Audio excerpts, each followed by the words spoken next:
We're pleased to welcome our distinguished witnesses, Dan Coates. We all know Dan very well, and of course, General Ashley. It's nice to have you here. It's particularly timely that we are here, a nation's top intelligence officials, in the context of the administration's newly released National Defense Strategy. I just returned from a CODEL with Senators Rounds, Ernst, Sullivan, and a member of the House Armed Services Committee, where we visited the Philippines, Taiwan, Korea, Japan, with the new threat that we're faced with in the South China Sea. Senior military and civilian defense leaders have long warned that our competitive advantage is eroding. We remember General Dunford said just the other day, he said that we are losing our qualitative and quantitative edge that we've enjoyed for such a long period of time. Rising powers like Russia and China have been investing in military modernization and developing capabilities specifically targeted to contest America's overmatched capabilities. In fact, China is increasing its spending in fiscal 18 by 8.1%. Over the last year, the third straight year in a row that they've had massive increases in their military spending. It's important to point out that Russia has made some advances in weapon systems in clear violation of the INF Treaty, which Putin touted during his presentation of the Russian State of the Union just last week. The INF Treaty doesn't apply to China.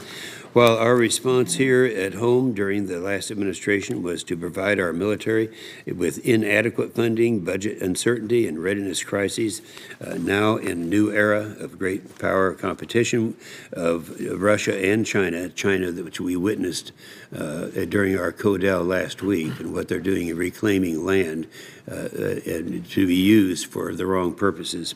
It's a pretty scary thing. So, Director Coates, you summed up the gravity of the current threat environment when you wrote in your prepared statement, quote, "The risk of interstate conflict, including among the world's great powers, is higher than at any time since the end of the Cold War." So, on that happy note, thank you very much both for being here.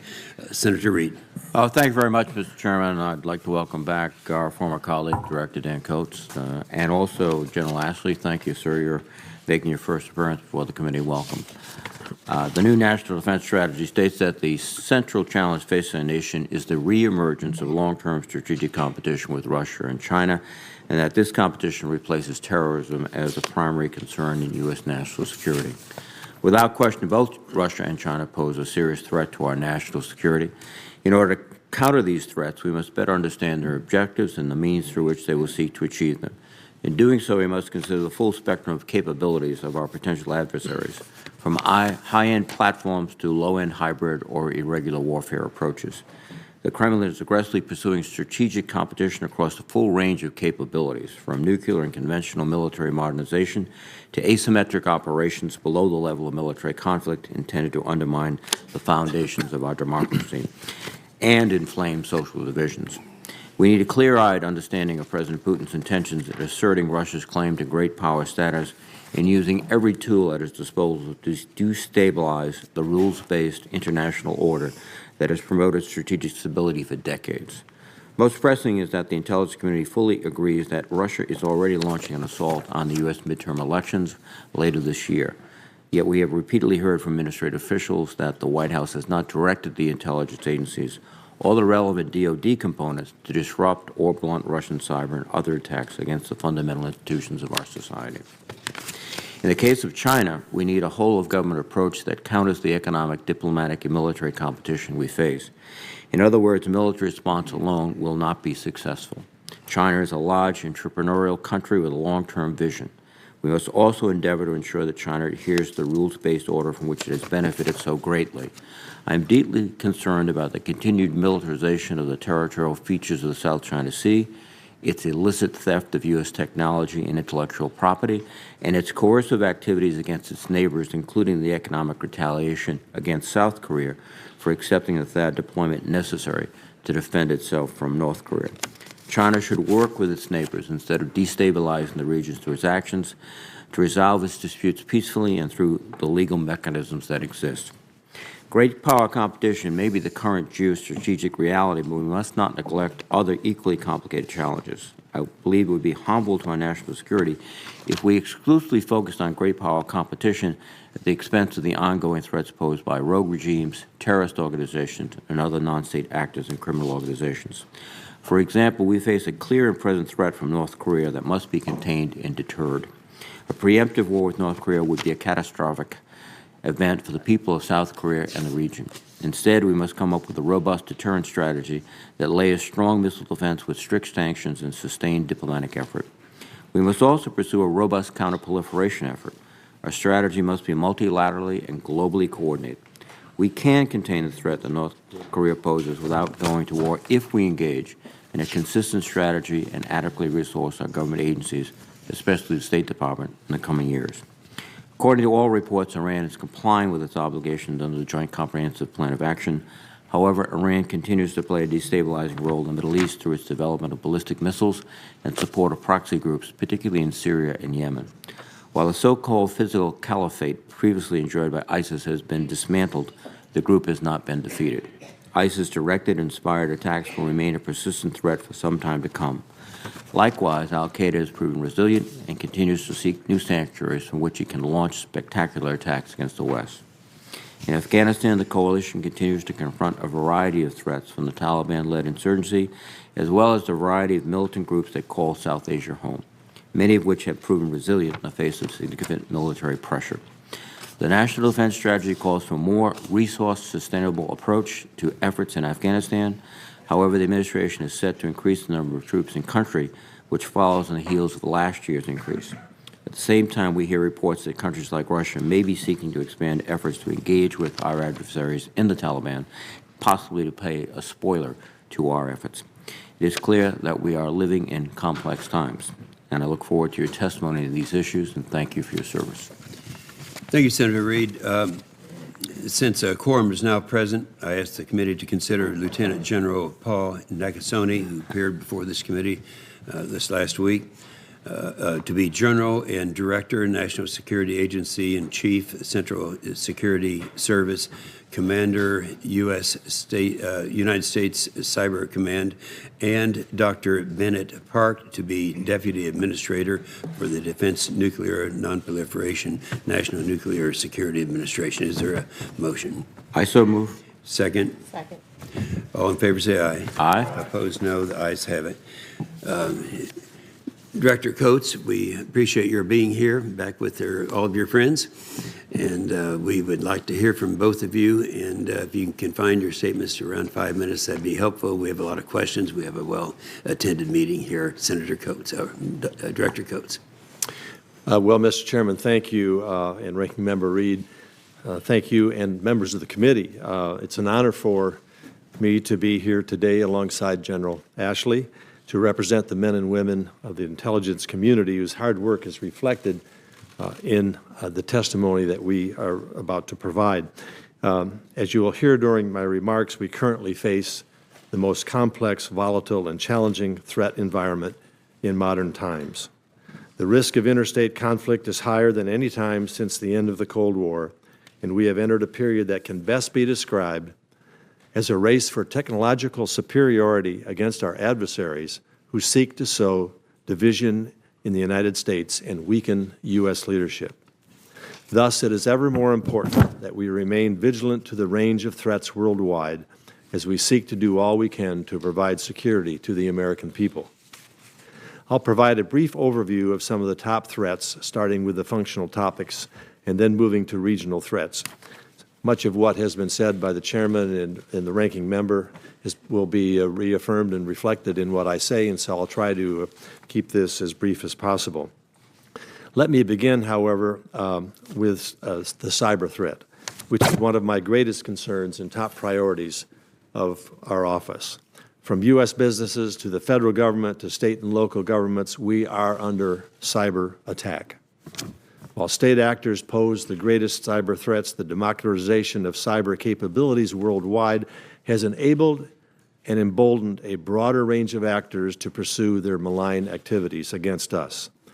We assess that Russia is likely to continue to pursue even more aggressive cyber attacks with the intent of degrading our democratic values and weakening our alliances. Persistent and disruptive cyber and influence operations will continue against the United States and European countries and other allies, using elections, as opportunities to undermine democracy, sow discord, and undermine our values. In addition to Russian actors, we will see Chinese, Iranian, and North Korean cyber actors continue to build off past successes to improve the scope and scale of their cyber capabilities. Quickly, let me talk about weapons of mass destruction. Overall, the state efforts to modernize, develop, or acquire WMD, their delivery systems, or the underlying technologies constitute a major threat to the United States and our allies. North Korea will be the most volatile and confrontational WMD threat this year, and Russia will remain the most capable WMD power and is currently expanding its nuclear weapons capabilities. State and non-state actors, including the Syrian regime and ISIS, possess and in some cases have used chemical weapons in Syria and Iraq, and we continue to be concerned about other actors' pursuit of biological weapons. My third topic is the ongoing terrorist threat, which spans the sectarian gamut from ISIS and al-Qaeda to Lebanese Hezbollah to state-sponsored activities of Iran and other affiliated and non-affiliated terrorist organizations. U.S.-based homegrown violent extremists remain the primary and the most difficult to detect Sunni terrorist threat in the United States. ISIS remains a threat to U.S. interests in Iraq and Syria despite territorial losses, and will likely focus on rebuilding in the region, enhancing its global presence, and planning and inspiring attacks worldwide. Al-Qaeda will remain a major actor in global terrorism as it continues to prioritize a long-term strategy and remains intent on attacking the United States and U.S. interests abroad. And Lebanese Hezbollah, with the support of Iran, will continue to foment regional instability through its involvement in Syria and direction to other Shia militant groups. Let me briefly transition. I know probably we will be talking about commercial space, and we need to look to the heavens as well as the earth in terms of threats to the United States. We can discuss that in more detail in the question period. Let me just note that Russia and China have been expanding their space-based reconnaissance, communications, and navigation systems, and both countries seek to mature their counter-space weapons as a means to reduce U.S. and allied military effectiveness and perceptions of U.S. military advantage in space. Mr. Chairman and Ranking Member, both of you touched on the various regional issues. We saw the news this morning relative to North Korea.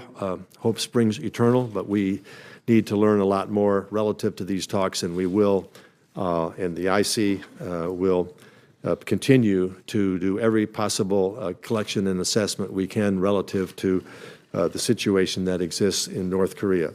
I know we'll be talking about that issue. I want to note that China will increasingly seek to expand its regional influence and shape events and outcomes globally. It will take a firm stance on its regional claims and intends to use its One Belt, One Road initiative to increase its reach to geostrategic locations across Eurasia, Africa, and the Pacific. In looking at South Asia and Afghanistan, we assess the overall security picture will modestly deteriorate in the coming year, and Kabul will continue to bear the brunt of Taliban-led insurgency. Afghan national security forces face unsteady performance, but with coalition support probably will maintain control of most major population centers. Complicating the Afghan situation is our assessment that Pakistan-based militant groups continue to take advantage of their safe haven to conduct attacks, including against U.S. interests. Moving now to Russia, we assess President Putin will continue to apply assertive foreign policies to shape outcomes beyond Russia's borders while constraining his domestic opposition in the run-up to next month's presidential elections. We also assess that Putin will resort to more authoritarian tactics to remain control amid challenges to his rule. With respect to Russian influence efforts, Russia perceives its past efforts as successful and views the 2018 U.S. midterm elections as a potential target. We continue to see Russian activities designed to exacerbate social and political fissures in the United States. In the next year, we assess Russia will continue to use propaganda, social media, false flag personas, sympathetic spokesmen, and other means of influence to try to build on its wide range of disruptive operations. We expect Russian influence efforts to continue in other locations as well. For example, we assess Russian aggression in the Ukraine will persist, even as we seek to bolster Ukraine's ability to defend its territorial integrity. Let me turn now to the final regional plan that I plan to talk about today, the Middle East and North Africa. This region will be characterized by political turmoil, economic fragility, and civil and proxy wars in the coming year. Iran will remain the most prominent state sponsor of terrorism and an adversary in the Middle East. Its provocative and assertive behavior increases the potential for escalatory actions, especially in Iraq, Syria, and Yemen, that threatens U.S. forces and allies in the region. Turkey is seeking to thwart Kurdish ambitions in the Middle East, and the ongoing Turkish incursion into northern Syria is complicating counter-ISIS activities in the region and increases the risk of U.S. forces located in the area. Syria will face continued unrest and fighting throughout 2018, with spikes in violence occurring as Damascus attempts to recapture urban areas, as we are now witnessing. I will pass over, in the interest of time, our assessments on Iraq, the situation in Yemen, and some other conflicts. Let me note that the conflicts around the world today have displaced more people since World War II, and these present major social and humanitarian challenges. Finally, just let me add one additional thought to our nation that I would like to present. It is deeply concerning that our increasingly fractious political process, particularly with respect to federal spending, is threatening our ability to properly defend our nation. The failure to address our long-term fiscal situation has increased the national debt to, as you know, over $20 trillion and growing. Our continued plunge into debt is unsustainable and represents a dire future threat to our economy and to our national security. From a national security perspective, it was then former Chairman Joint Chiefs Mike Mullen who first identified the national debt as the greatest threat to our national security. Since then, he has been joined by numerous respected national security leaders of both parties, including our current Defense Secretary, Jim Mattis. I believe it's vitally important for all of us to recognize the need to address this challenge and to take action as soon as possible, before a fiscal crisis occurs that truly undermines our ability to ensure our national security. With that, I will turn this over to General Ashley, and then we will be ready for his remarks, and we'll be ready to take your questions. Thank you, Director Coates. General Ashley. Chairman Inhofe, Ranking Member Reed, and members of the committee, thank you for the opportunity to provide the Defense Intelligence Agency's assessment of the global security environment and address the threats confronting the nation. My statement for the record details a range of challenges, competitors, threats, foreign military capabilities, and transnational terrorist networks. In my opening remarks, I'd like to just briefly address a few of these areas. North Korea. North Korea is a critical threat to the United States and our allies in Northeast Asia. North Korean leader Kim Jong-un has pressed his nation down a path to develop nuclear weapons and deliver them with ballistic missiles that can reach South Korea, Japan, Guam, and the United States. He has instituted a rapid missile development and flight testing program that has, over the last 2 years, brought North Korea closer to its goals. Moreover, North Korea conducted its 6th nuclear test in September of last year, which generated a much larger seismic signature than previous tests. Concurrently, Pyongyang has invested in conventional systems and training designed to increase the threat to South Korea. North Korea's nuclear and missile testing has deepened the regime's isolation. While the United Nations has imposed additional sanctions on North Korea, Kim shows no interest in walking away from his nuclear or ballistic missile programs.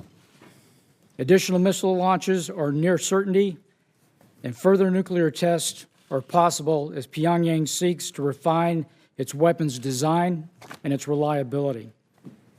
China. In 2017, China Armed Forces continued implementing sweeping organizational reforms to enhance the ability of the People's Liberation Army to conduct joint operations, fight short duration, high-intensity regional conflicts at greater distances from the Chinese mainland. China's military modernization plan includes the development of capabilities for long-range attacks against adversary forces that might deploy or operate in the Western Pacific Ocean.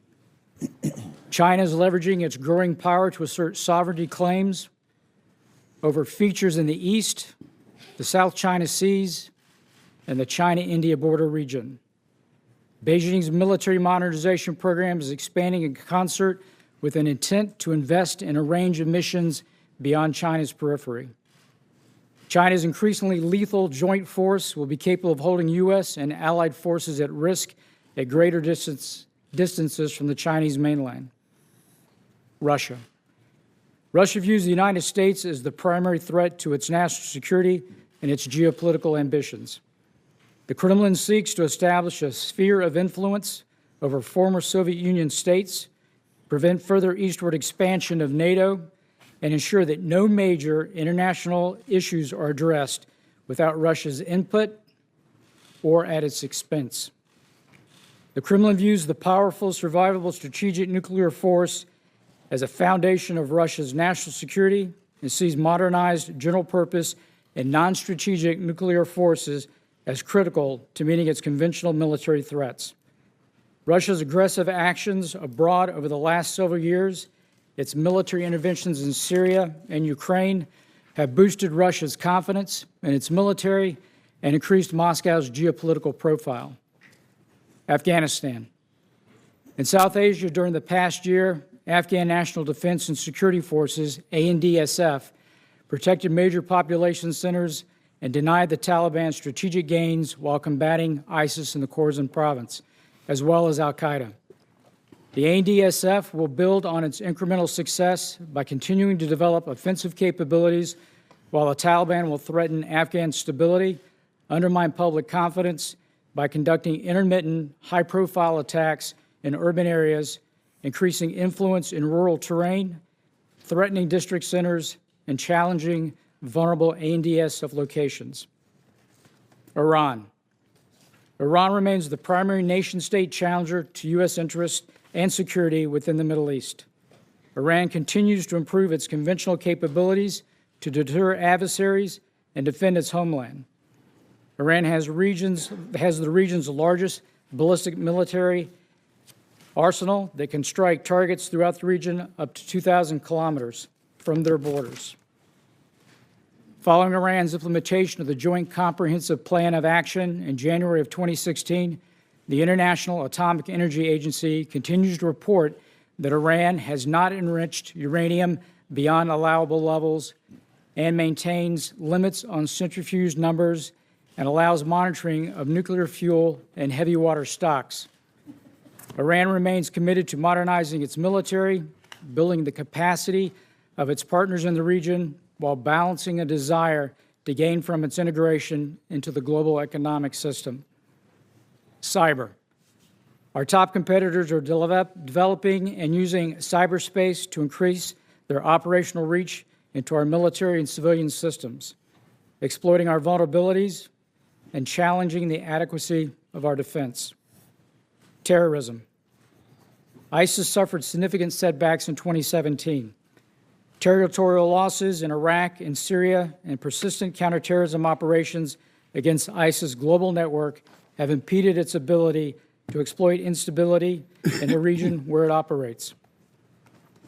ISIS members are dispersing and prioritizing clandestine networks to preserve their core capabilities, while ISIS capabilities have been degraded in numerous countries. It remains a significant threat and continues to inspire more attacks throughout the West than any other terrorist organization. Al-Qaeda also remains a serious and persistent threat to U.S. interests worldwide. And finally, advanced technological threats. Our competitors are working to develop more advanced technologies, which pose an increasing challenge to our warfighters, our decision makers, and the intelligence community. Developments in hypersonics will provide the ability to strike targets more quickly and at a greater distance. The development of quantum technologies, supercomputers, artificial intelligence is enabling new military capabilities, and competitors are prioritizing research in quantum-enabled communications and quantum computing, which could supply the means to field highly secure communication systems and eventually break encryption algorithms. With this brief overview, Mr. Chairman, I look forward to the committee's questions. Thank you very much. Excellent opening statements. Scary, but excellent. I mentioned that Senator Rounds, Ernst, and Sullivan and I spent time in the South China Sea. It was disturbing to see, to witness what's going on there, because frankly, we didn't know the magnitude and what kind of effect it had on our allies there, the Philippines, the Taiwan, South Korea. It's having a very, it's intimidating our allies. And to see, the word reclamation is not very accurate because they're not reclaiming land. This is land that never was there, so they're creating land and without any legal authority to do so. And so it's obvious that it would be done to use for military purposes, because that's what they have on these islands, not just 10,000-foot runways, but cannons and missiles and the rest. So this is very dangerous that as we look at it and see the effect it's having on our allies there. But China is producing, at least in addition to their increased spending, at least a dozen warships a year, developing new long-range weapon systems and fifth-generation fighters, and after 3 years of significant increases in defense spending. So this is what's going on right now, and it's a major thing that is having an effect of challenging us in the United States as the body that would for leading the free world. So, Director Coates, let's start with you on your view. What do you think they're doing out there, specifically in that part of the China Sea, building that aggressive of a fortress out there? What do you think the reasoning is? I think it's been very clear over the past few years that China is willing to take pretty extraordinary means in terms of expanding its influence, not only over the region, as you suggested, in South China Sea, but throughout the globe. The One Belt, One Road program for China, I have learned, I don't want to clarify the actual number, but a report was released recently on unclassified version that China will spend about $8 trillion in 68 different nations, establishing its geostrategic positioning that not only is economically for economic purposes and trade purposes, but also for use of military facilities. South China Sea is one of the areas that they early started on, and really almost like we weren't all paying all that much attention to it. All of a sudden they had islands with, as you said, 10,000-foot runways, not just for bringing tourists over to enjoy the beaches, but also to establish military presence. Yeah. So they definitely are expanding their regional influence as well as their global influence. They're spending an extraordinary amount of money on that, as well as on upgrading their military, as General Ashley, noted in his remarks. Yeah. And it's become a world power, and that is their goal. And if they're using you think part of their goal is a goal of intimidation? Because that's what's happening right now with our allies there. There's a fear that they have. Maybe they're looking at us and looking at China, wondering which one to side it with. What do you think? Well, I've traveled to Asia, and I've talked with countries that are allies of the United States and want to be allies of the United States, but they fear the influence of China. They use a lot of loans, provide a lot of credit to these nations that is very attractive, nations that don't have those resources to build roads, to build facilities, but it is for a design purpose, and I think that is a threat to the future of America's influence around the world. Yeah, I agree. General Ashley, the statement that was made, I used that in my opening statement, by our president back when Kim Jong-un made the threatening statements about what he was going to do with his nuclear button. And people were critical of our president, but he was saying something that came from the heart and was a reality in terms of the power that he has as president of the United States, and it worked. I mean, it was a matter of hours after that they contacted South Korea and said, we're going to join you in the Winter Olympics. Well, we were over there and we watched the effect that it had on people, and I agree when you said hope springs eternal. There's no reason to believe that Kim Jong-un is going to be a changed person. But I think the news last night that he's actually made a response to the message that was sent in that he's ready to negotiate, he's ready to stop his nuclear activity and testing. Do you share my somewhat optimistic view of what happened, General? Senator, right now I don't share your optimism. That's kind of a show me. Mm-hmm. And so we'll see how this plays out. There could be a number of... Okay, we'll write that down, and we'll see who's right and who's wrong. Senator Reed. Thank you very much, Mr. Chairman, and thank you both, gentlemen, for your service, your testimony. And Director Coates, I've always appreciated your candor, your intellectual honesty as a colleague and a friend. And today you started off by citing cyber as one of your major concerns, and particularly Russian encroachment on our elections. And we have asked other members of the intelligence community what's being done and haven't heard much about what's being done. It really begs the question, what are we doing? So let me just, to your knowledge, are you aware of a formal meeting of the NSC in which this issue was not only discussed, but formal recommendations to counter this malign activity were presented to the President for decisions? Are you aware of anything like that? Senator, there are ongoing discussions among a number of our agencies, Department of Homeland Security, Department of Defense, the State Department, and others relative to the cyber threat. Our office recently met with 3 of the most current agencies dealing with this, NSA and others, to talk about the effect of cyber on the upcoming elections, but as well as the impact of that. It's a whole-of-government approach. I have discussed it personally with the President of the United States. He has said, I assume you're doing your job, all of you who head up these agencies relative to cyber, but if you need for me to say, direct you to do it, do it. That's since we had our discussions on the threat assessment with the CISI. Yes, sir. So it is a top concern. The White House is engaged and has been. Tom Bossett's office, Rob Joyce and others have been leading that effort there. But it is a current discussion underway in terms of how we best address not only the defense, but how do we look at ways to respond to this to prevent us from being vulnerable to attacks? Again, I just comment is the discussions, I think, are ongoing. It's just the plan of action and the direction to take action seems to be missing.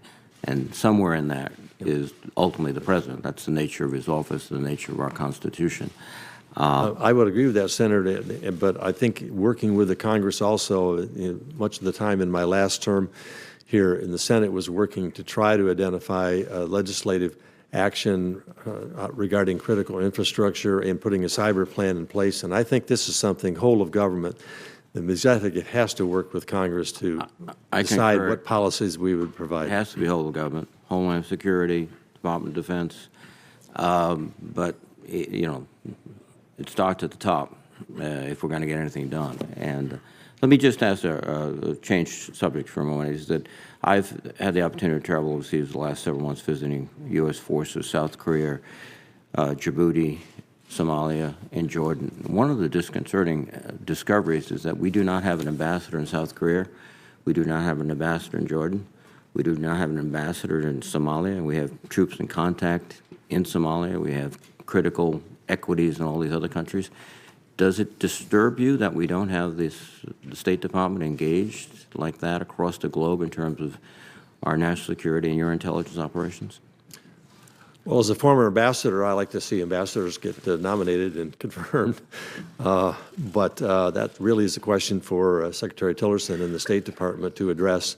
There has been ongoing discussions on that, but I don't have any inside knowledge as to in terms of the decision-making process. Thank you. General Ashley, again, thank you for your service. And you point out that the Chinese are investing a huge amount of money in quantum computing, and if this technology is realized, it would be revolutionary. And I say that, emphatically, in terms of encryption, in terms of identifying vessels underwater, et cetera. Do you think the United States is putting sufficient resources behind this effort? Again, whole of government effort?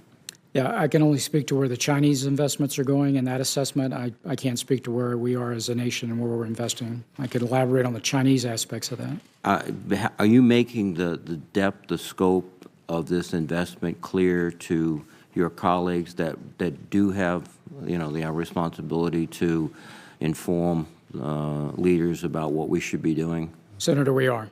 Okay, thank you very much. Thank you, Mr. Chairman. Yeah, Senator Rounds. Thank you, Mr. Chairman. Gentlemen, first of all, let me thank you for your service today to our country. Director Coates, I'm just curious, you indicated that you have had direct conversations and good conversations with the White House regarding cybersecurity and so forth. I'm just curious, do you believe that this country today has an appropriate and clear policy with regard to cyber warfare? No, I think that's a work in process and needs to be in process. And I do believe there is real concern that we take action because we're seeing the results of our adversaries using cyber to degrade any number of things here in the United States. So I think putting a plan together, as I said, needs to be a whole of government effort because various agencies and various forms of not only government but private institutions, companies, business, financial, et cetera, are being threatened with this, and it mounts a very significant threat to the United States. You made very clear the seriousness of the cyber threat. For the last several years, the National Defense Authorization Act has very specifically directed that there should be a policy established. Have you seen progress made over the last several years with regard to the creation of that policy, and who is heading it up? Well, as I said, there's no, it is a whole of government effort. There is White House involvement as well as agencies involvement.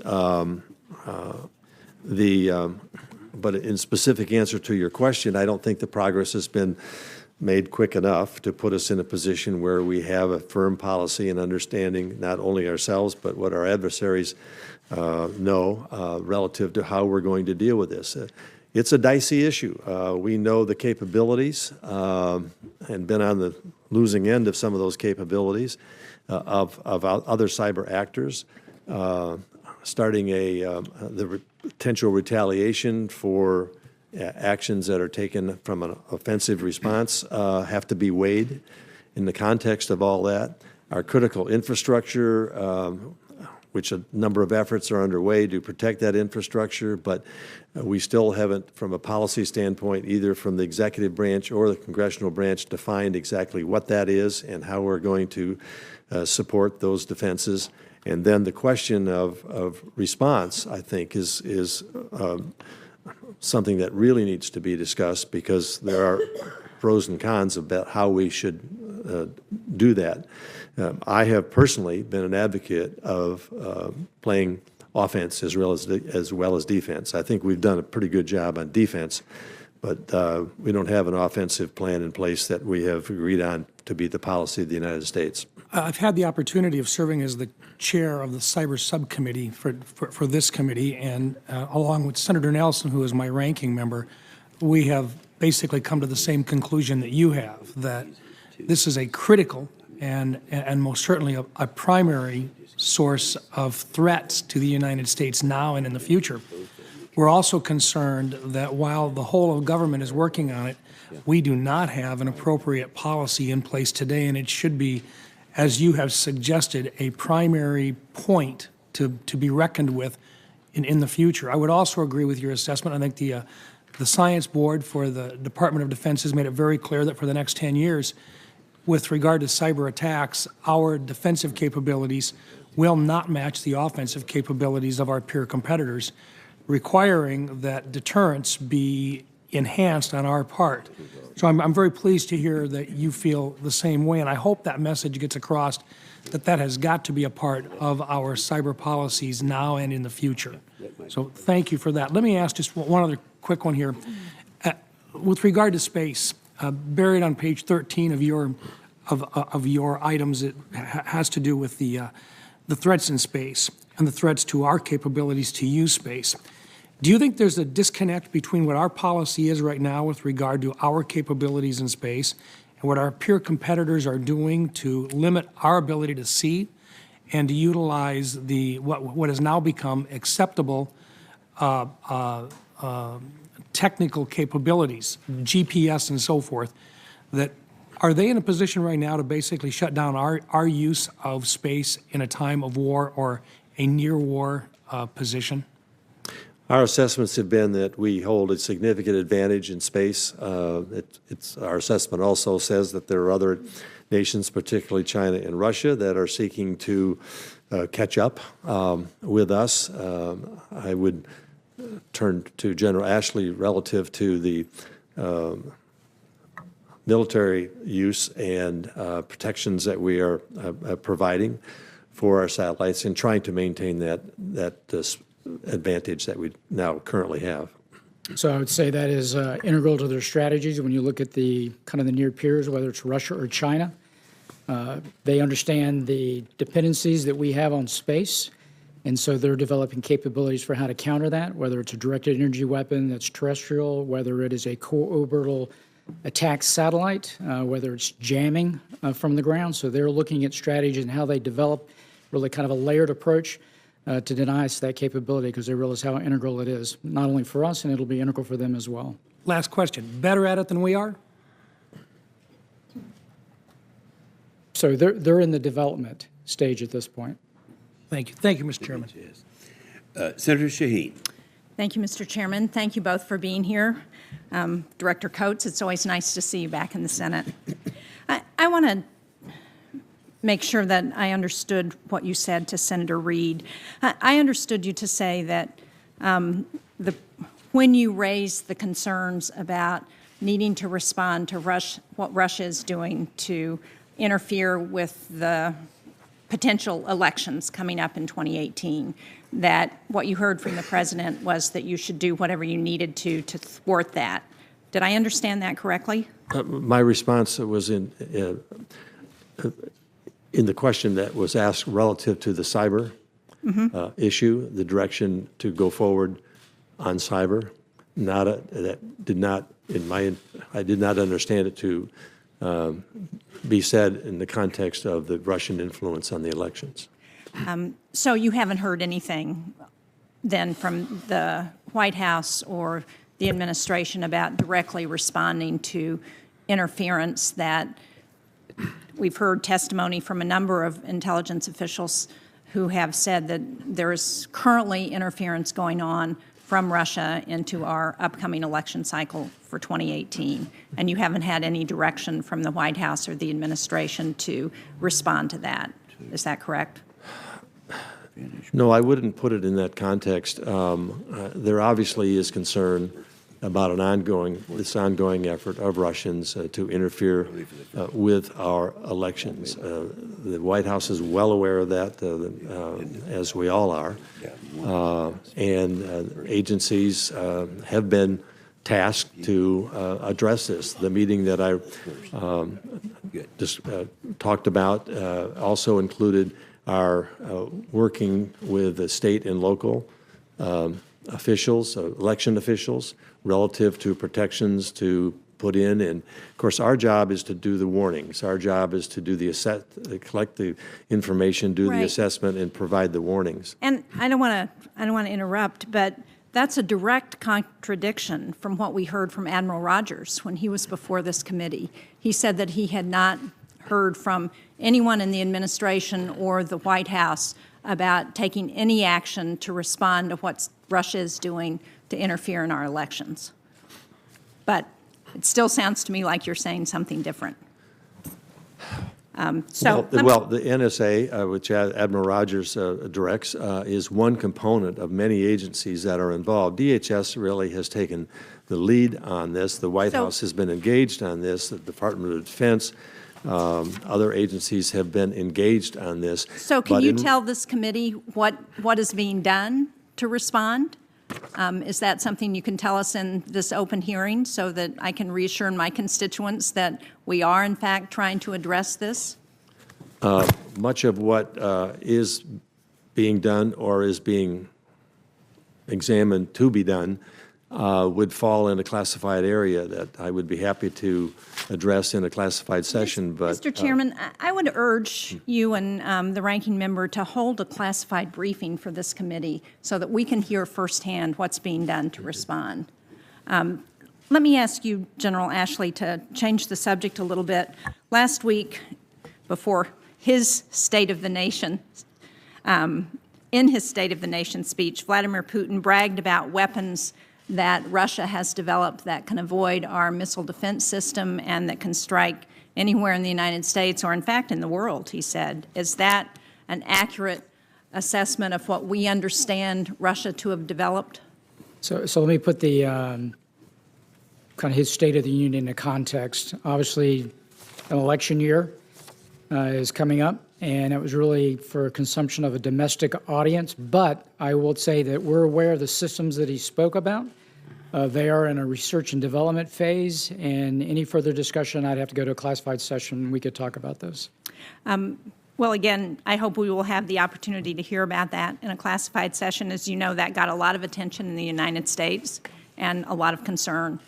Can I also ask you both, when you talked about the threat from weapons of mass destruction, you talked about sarin gas in Syria, but there was no mention made of chlorine gas attacks in Syria, which we know are happening almost regularly now. Is that something that we also consider a weapon of mass destruction, and how are we responding to that? we do consider that as a weapon of mass destruction. Probably more use of chlorine than sarin. We are currently assessing this recent attack. We do not have full information yet relative to each side is blaming the other. We don't have the assessments made yet, but we are very concerned about this. And I can, as you saw the President's response to the attack last year, this is something that is under serious discussion as we speak, but again, something that needs to be discussed in a classified session. Well, again, I do remember the President's response last year, and that's why I raise it, because given the serious humanitarian conditions that are happening in Syria, for us to allow those weapons of mass destruction, those chemical attacks to continue, I think goes against all humanitarian assessment of what we should be doing. I couldn't agree more. Thank you. Thank you, Mr. Senator Chair. Ertz. Thank you, Mr. Chair. Director Coates, General Ashley, very good to see you again. Thank you for your service. Director Coates, I'd like to start with you, please. In your opening statement, you note that U.S. allies and partners' uncertainty about the willingness and capability of the United States to maintain its international commitments may drive them to consider reorienting their policies, particularly regarding trade, away from Washington. And as we await the President's decision on imposing tariffs on steel and aluminum, I believe that it is important that we consider any national security implications that this might have, those tariffs. The National Defense Strategy states that the U.S. needs to strengthen current alliances and foster new partnerships in order to combat threats around the globe. And just from your perspective, Director, what message do you think this tariff would say to our allies and partners? And can you explain how our relationships with other countries can aid in our national security efforts?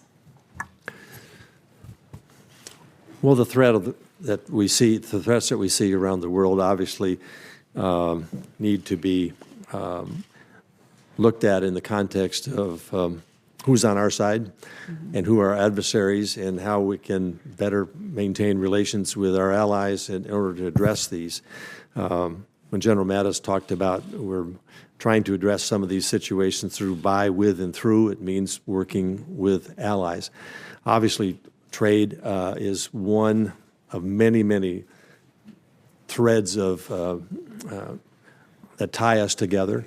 There are pros and cons. The President's announcement recently has not been finalized, as you know, and was done so in the context of national security, the concern that certain types of materials like steel and aluminum are important for national security purposes, to have that capacity here and not to be relying on foreign entities, even some that we might call adversaries now, but might not be later. But our job in the intelligence community is to assess things after they've happened and or are about to happen, and try to provide information to our policymakers so that they can make determinations on the policy. So I really am not in a position to discuss policy on trade, but the IC will provide everything we can to influence and to provide, not influence, excuse me, to provide policymakers with what they need to make those decisions. Very good. Well, I often notice anytime that any of us up here are attending defense talks overseas, whether it's the Shangri-La Dialogue or the Munich Security Conference, that not only do we talk about national defense, but we also seem to talk about trade, especially in the Pacific. You know, the chairman just stated that we returned from an overseas trip just a couple weeks ago, and oftentimes many of those partners really do emphasize the need to remain strong trade partners, because where there is an absence of U.S. trade, often we see China stepping in to close those gaps. So obviously I'm a strong supporter of our trade relationships. And Director Coates and General Ashley as well, from that CODEL, the experiences that we took away, we had the opportunity to talk about some of the challenges we face on the Korean Peninsula. And we have seen where North Korea has been able to garner support through illicit trade. And just example, we know that North Korea has exported ballistic missile technology to countries like Iran and Syria. Can you talk about how the intelligence community can help in aiding and restricting that flow of illicit materials overseas, just as briefly as you can? We take proliferation, particularly weapons of mass destruction, very, very seriously, and try to track that to the very best of our abilities. We know of the history of North Korea transfers for cash and for other reasons. It's particularly critical now as we are dealing with a very serious situation with North Korea.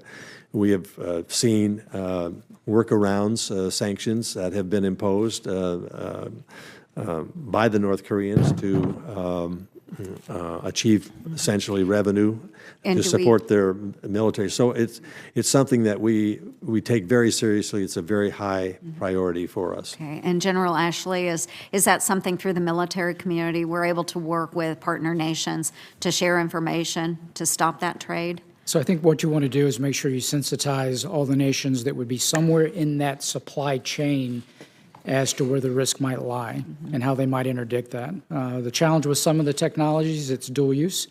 So some of the chips, they're not necessarily prohibited. When you actually start moving the stuff from a maritime standpoint, we've seen more aggressive behavior around the peninsula in terms of trying to catch transshipments and other actions like that. So that kind of aggressive actions will, serve our interests in terms of being able to interdict that. But really sensitizing all the nations that are involved in those regions to the potential movement of commodities, anything that's tied into the development of a missile or all the components that you would use to build that would be something that we would share across all those nations and all those defense departments. Very good. Thank you, gentlemen, very much. Senator Blumenthal. Thanks, Mr. Chairman, and thank you both for your long and distinguished service to our nation. Director Coates, have you read the indictment against 13 individuals, Russians, and 3 Russian entities that was recently returned by the special counsel? I'm familiar with it and I've read a summary of it. I haven't read all the details. Would you agree with me that Russia committed an act of war against the United States by interfering in our past election, as detailed graphically and dramatically by that indictment? If you describe it, well, it's not a conventional war. It's a war of influence. It's an attack on the United States that constituted an act of war. In fact, Russia itself described it as informational warfare. I think it's the obligation of the Congress to determine whether or not something is an act of war against the United States. And whatever you describe it, and I would call it an act of war, it is continuing, is it not? That's what I said in my opening message, yes. And yet the President of the United States has never directed you to do to Russia what they are doing to us, correct? The President directs me to do my job, and my job is to provide the intelligence for which formulates policy. But he's never given you orders to take any specific action either to deter or retaliate against Russia for its act of war on our country. There's some issues that we could discuss in classified session, but I can't do that here. Well, you're talking to the American people now who have been told that Russia attacked our nation. Can you assure the American people that the President told you to take effective deterrent action in addition to what we're doing in the past? The President told me to do my job. My job is to collect, to oversee the 17 intelligence agencies that we have and provide that intelligence information to the President and to our policymakers.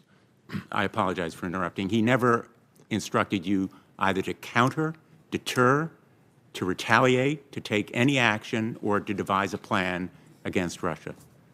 These are issues that I would like to discuss in a classified session relative to this, and well, I think the American people deserve to know whether, in fact, the President directed his top intelligence officials to effectively counter this continuing act of war on our country. Let me shift questions, if I may. I'm sure you're aware of both public and private information that at least 4 countries discussed how to influence and manipulate certain officials of the administration, in particular Jared Kushner. I've seen that leak. They discussed how to manipulate Jared Kushner through his business arrangements, his family's financial difficulties, his lack of policy experience. Can you assure us that you are taking effective action to protect our national security against that manipulation? We are doing everything we can to protect the United States citizens from harm from abroad, including what you have just described.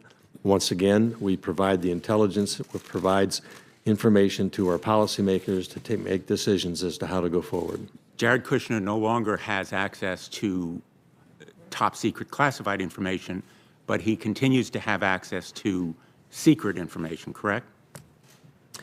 He has a temporary security clearance, as do several others. General Kelly has taken the position that we need to shorten that list. It's in process right now, but these decisions are made by the FBI. I mean, these clearances are cleared by the FBI. Isn't his continuing access to that information a threat to our national security?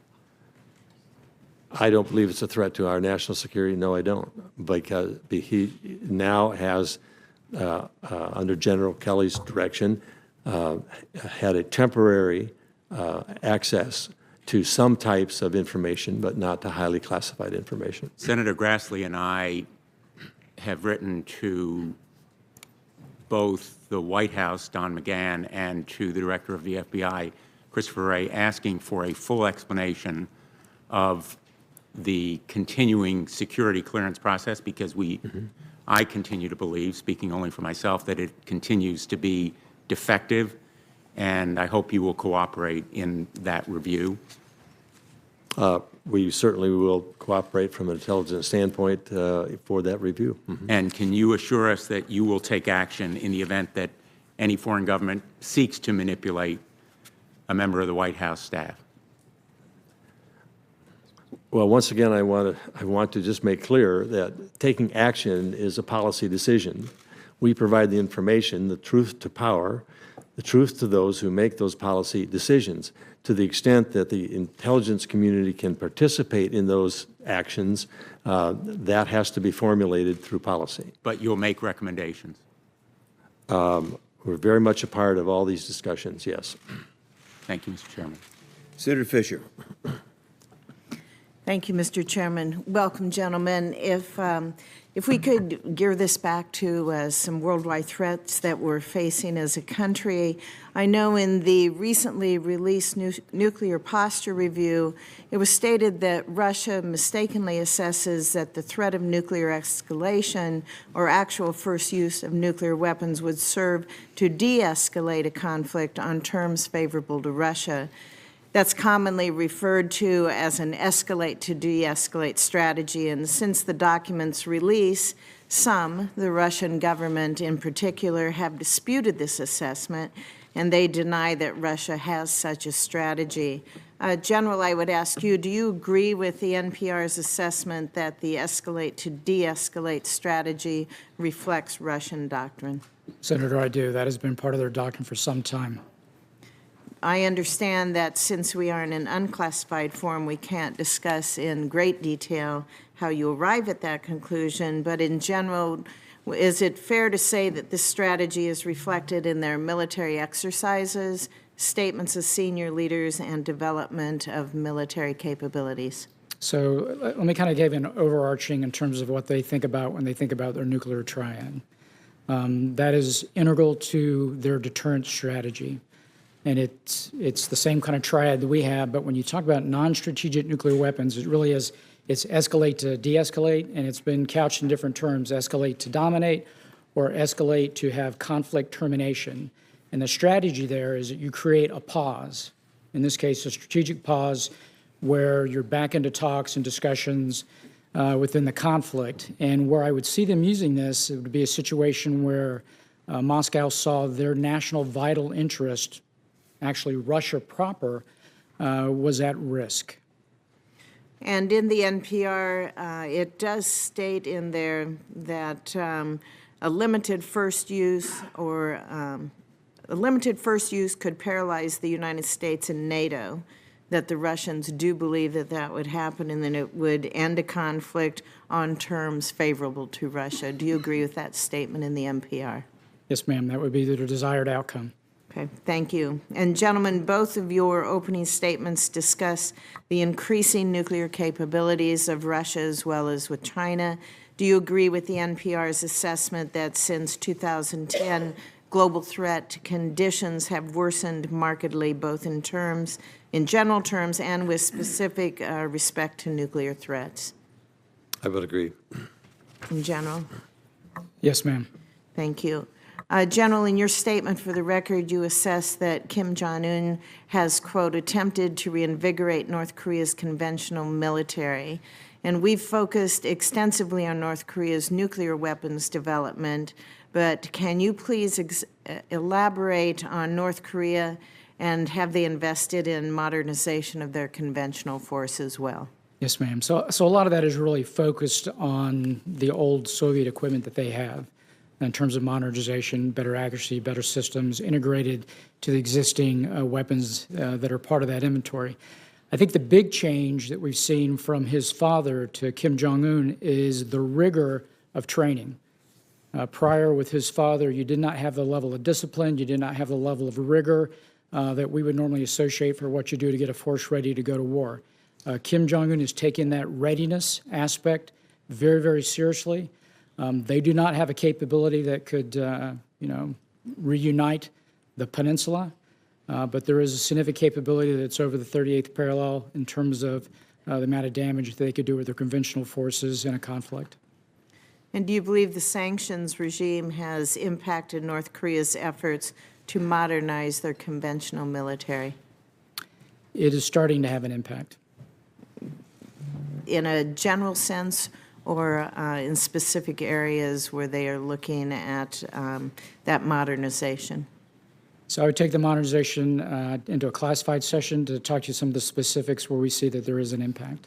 Okay. And what element of North Korea's conventional force do you believe poses the greatest risk to not just our forces, but South Korea as well? It's just the sheer number of artillery pieces and ballistic missiles that could be fired in initial salvos into South Korea. I'm short on time, but there was, on the evening of February 7th, the U.S. forces repelled an attack in Syria. Do you believe that these Russian mercenary groups are acting under the direction of or in coordination with the Russian government? So I can't speak to whether or not that particular action was executed with the knowledge. Information I have right now at the unclassified level is we do not think the Russians directed that particular maneuver that you're referencing from that PMC. Okay, if I could follow up later with you on these, Yes, ma'am. this line of question, I would like that. Thank you. Thank you. I want the members to be aware we do have 2 votes coming up at 11 o'clock. It'll be the intention of Senator Reid and me to work through this. Senator Wicker will be voting early on the first vote and then coming up to chair it while I go back for the second and third. I think we'll do this together. Senator Hirono. Thank you, Mr. Chairman. Director Coates, you and others have testified that it is a fact that Russia is continuing its efforts to interfere with our elections. Admiral Rogers last week testified that he had no specific authority to counter these efforts, and both you and he pointed out that Homeland Security is the lead agency I assume, to counter the Russian efforts to interfere with our elections. My understanding is that the Department of Homeland Security is working with the state elections people to make sure that the elections infrastructure will not be vulnerable to hacking by Russians. But who's responsible to counter the use of social media by Russians to conduct what they call informational warfare? Is this also Department of Homeland Security's responsibility? Well, as I said earlier, this is more of a whole of government and effort here. DHS plays the primary role, but other agencies are involved. This is an ongoing process in terms of how we put together a strategy and policy as to deal with this and to counter this. I'm not aware. Each agency is well aware of the need that is impacted, is well aware of the need to do this. But as I did say, one coherent strategy work between the executive branch and the congressional branch has not been put in place yet. Well, that's the thing. So our concern is who's in charge here? Who is the lead entity to bring everybody together? Because you have Homeland Security, you have Cyber Command, you have FBI, you have a lot of entities, and somebody has to take the lead. And this is in the context of $120 million that the State Department was given specifically to deal with the Russian interference with our elections, and they have not spent a dime. So should the State Department be the lead agency to come up with a whole of government approach to the Russia's continuing interference, noting also that the 2018 elections are right around the corner? Why do we not have a whole of government strategy already in place? Well, as I said, it is in process. The White House is actively engaged. The office of Mr. Bossert and Rob Joyce, this is a high priority for them, so they're working through that through the National Security Committee. And it is a topic that we understand has to be addressed, and we are addressing. We see this continuing influence by the Russians, and we want to be not only defensively ready, we're working with states and local election officials. So I don't have a specific answer to your specific question, which is which agency or which individual person is taking the lead at this point. Don't you think there should be a lead agency, maybe the State Department, which has $120 million to do the exact thing we're talking about? Well, I think that's a decision that has to be made by the President and the White House, and what is being undertaken as we go forward here probably will lead to that. We do have a cyber command through the military, which you just confirmed the new incoming director of that. So. I hate to interrupt you, but I'm running out of time. But I think the conclusion is that this is not a top priority for the president. You're doing your very best to be very statesmanlike about it. I have a question for you regarding the most recent reports that South Korean officials are saying that North Korea is willing to begin negotiating with the United States on denuclearization, and they're planning an April summit between the two leaders. What are your thoughts on North Korea's perceived willingness to negotiate their nuclear capabilities? And I know, General Ashley, you have some doubts about this. And what do you believe should be the U.S. role as these discussions continue? If you can start with your response. We'll know a lot more in a few days as our envoys come back and give us, as well as the South Koreans come back, and give us the details of what was discussed. I happen to have a long history here in a previous life of watching both Democrat and Republican administrations trying to reach agreement with North Korea on the nuclear question. All efforts have failed. We know that Kim Jong-un is, while he's unpredictable, he's also very calculating. We know that he views possession of nuclear weapons as essential to his well-being as well as the well-being of his nation. He has repeated that, stated that over and over. All efforts in the past have failed and has simply bought North Korea time to achieve what they want to achieve. So I'm quite skeptical about all of this. As I said, both Democrat administrations going all the way back to the Clinton administration have been frustrated by their efforts that has ultimately led to just giving them time to further develop. So we'll see. As I said, hope springs eternal. We ought to look at this, but it's been very clear. We have drawn a very clear line. North Korea has to agree to not possess nuclear capability. And until that happens, we cannot have an agreement with them. And that is our position. And so we'll see what happens here. Maybe this is a breakthrough. I seriously doubt it. But like I said, hope springs eternal. Thank you, Mr. Chairman. Senator Tillis. Thank you, Mr. Chairman. Director Coates, thank you for being here. We miss you in the Senate. We're glad you are where you are. And General Ashley, when you mark down that list of skeptical versus optimistic, put me on your side in terms of North Korea. You're marking it down, get the tick mark. I want to go back. I didn't plan on talking about it. When we have this discussion about an act of war, I'm pretty sure I'm relatively new to the Senate, but I believe that's an Article I power. And it would seem to me that if we have people who have a deeply held belief that it is an act of war, then they should be talking about taking the steps that Congress takes based on the information presented to put their money where their mouth is in terms of declaring war. I do have a question about Russia, though, and it has to do with the nature of the threat and what we don't know about. When we talk about conventional weapon systems, we talk about standoff. We have a better understanding of what we need to engage in that theater, let's say the cyber theater. When we talk about an act of war in cyberspace, do we have any earthly idea what the nature of the capabilities and the threats are of our adversaries to the point that you would have confidence to go into a fight and know it wouldn't be a fair fight?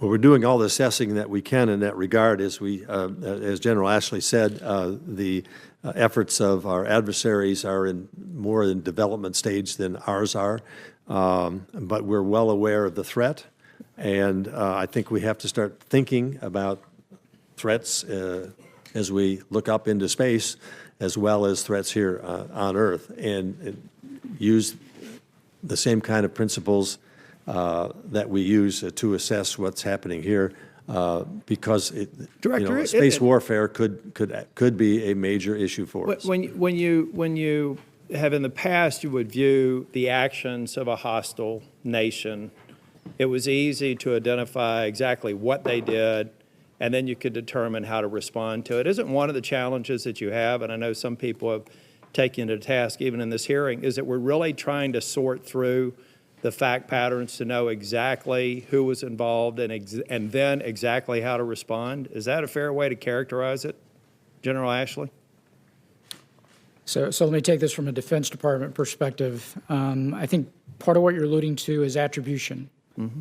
And so when you get into things like cyber, attribution becomes somewhat more problematic. Your initial question was, do they have a pretty good capability? Yeah, they have a pretty good capability.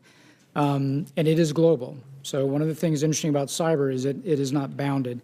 The previous question we had with regards to some of those other capabilities, you look at the character of war that's changing and some of the technology, you literally have the capability to reach the globe with weapon systems. Cyber is a weapon system. In terms of looking at the context of the nature and the character of war, we no longer have the Westphalian, everybody lines up on the border, 1648, right, and we come across. So the line of which you declare hostilities is extremely blurred. And if you were to ask Russia and China, do you think you're at some form of conflict with the U.S., I think behind closed doors, their answer would be yes. So it's hard to make that determination to definitively say, what constitutes an act of war when you're in the gray zone in a lot of the areas that you operate. In my remaining time, I want to ask you, as we move up to a markup on the NDA, and we're looking at resources that we need. I'll ask the question and you all answer in the time provided. One, what more should we be looking at? Are there any things that you're seeing us considering that are particularly helpful or not helpful? And what more should we be thinking about? And the other one, General Ashley, it has to do with the work that we're doing with our allies, how you would gauge there in the various areas in your written testimony, both of which were very good, how you would gauge the health of the relationship and our NATO partners, and what more do we need to do there, or give them a scorecard. So let me go with the partners question first. So the Secretary of Defense laid out a couple of key lines of effort. He said we got to be more lethal, and he said we got to be more efficient in terms of how we, the governance and effectiveness. But one of his three key lines of effort was partners, and he has an appreciation for we cannot do this by ourselves, and our success has always been integral to leveraging partners. And they're going to bring insights, they're going to bring capabilities, they're going to bring capacity that we do not have. I think one of the things that we got to take a hard look at is in terms of intelligence sharing. And how do we better integrate? We've had this Five Eyes community for the longest time, but really the way we should look at some of these problems are discrete toward what that problem is. If you have a problem that's in South Africa or Northern Africa, then maybe it's not a Five Eyes solution. Maybe there's 7 nations that contribute to that. And we look at colonial relationships and which partners are there. So I think the intel sharing and opening the aperture is an area that we need to push the envelope on, but leveraging our partners is absolutely integral to our success. If I could just address the NATO situation. We see NATO as recovering, fall of the wall, and the USSR dissolves. What's the role for NATO? Thanks to Vladimir Putin, we got a wake-up call. The Russian bear came out of the hibernation and was hungry and started grabbing countries like Crimea, places like Crimea and Ukraine. Now the fighting in Ukraine and issues in Georgia. So NATO's now back in business. They've got a ways to go, but we're on the trend is right. It's disappointing that the country that I was ambassador to, the country most capable of providing strength and resources to NATO. Germany is not living up to its, punching up to its weight. And with the election that just took place, this doesn't point to any additional move in the right direction. However, having said that, there are a number of nations, particularly border nations, that are upping their game on this. There are exercises that are taking place. I've got a grandson who's a airborne ranger, and he's been in these exercises over on the border nations of Europe and Russia. The intelligence division has been stood up. I've been over to Brussels twice on that. It's providing a significant coordination and integration of intelligence that NATO hadn't had before. So they are upping their game, and they see the threat coming and want to be prepared. And so at least we're moving in the right direction relative to NATO, in my opinion. Senator Heinrich. Thank you, Mr. Chair. Director Coates, with regard to cyber, I fear that the phrase whole of government approach has become a catch-all for it's someone else's job. We hear this catch-all phrase over and over again. Saying whole of government approach is not a substitute for action, and it's not a substitute for a real cyber doctrine, something that could achieve deterrence. When are we going to expect an actual cyber plan from this administration? I can't give you a specific date. I can only say that we will continue to provide as much information and intelligence that we can gather to the policymakers so that they can make this decision. So, you know, I'd love to hear somebody say the buck stops here instead of whole of government approach. What have you personally done to either expedite this process or to at least create a sense of urgency in the White House? I have daily and weekly interactions with the people at the White House, and we discuss any number of issues. It is clearly an issue for the National Security Agency and for the NSC at the White House and for others. So there are ongoing discussions, and it's part of the whole range of threats that we face. As I earlier have said, there has not been yet a formulation of a lead agency that would work with the Congress on legislative action and putting a policy in place relative to that. There are complicated issues here regarding retaliation and so forth that are being worked through. We're running out of time. Last week, I asked Admiral Rogers if our response to Russian cyber attacks has been adequate enough to change their behavior. He said that we had failed to change their calculus and that their behavior has not changed. Would you agree with his assessment? I would agree with that. Do you believe it's possible to change someone's behavior, particularly someone like Vladimir Putin, without imposing some sort of cost on them for their actions? I believe that. How should we impose those costs on Russia? Well, that's the question. And the question is, how do you assess the retaliation and the impact and what it might lead to? And I think that is the operative question that has to be addressed. I couldn't agree with you more. Would sanctions be an appropriate response? Because this body passed a law nearly unanimously that required that the president sanction individuals with financial ties to Russia's defense and intelligence sectors, or at least waive sanctions by certifying that Russia has reduced their cyber attacks against the United States. Both of you told me a few weeks ago that the intelligence community is still seeing activity in the run-up to the 2018 elections. Mm-hmm. And I think your phrase, Director Coates, was the United States is under attack. So why on earth hasn't the administration found anyone to sanction? As you've probably seen, 13 individuals have been named. The Treasury Secretary Mnuchin has indicated that very shortly he will be bringing out a list of sanctions on those individuals that have been complicit in this. So you're talking about the 13 individuals who were indicted by the special counsel? Correct.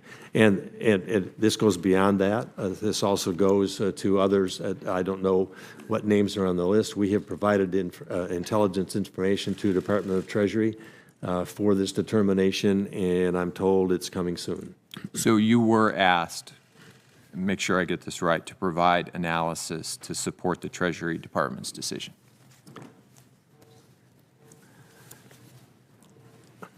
I can't say that, well, I don't know that there was a direction on that. All I do know is that we have been engaged in providing intelligence on this subject continuously. When Treasury to the Department various made their agencies. initial decision about their release of names, but they did not choose to sanction any individuals at that time, were you asked to provide analysis for them to be able to come up with that decision?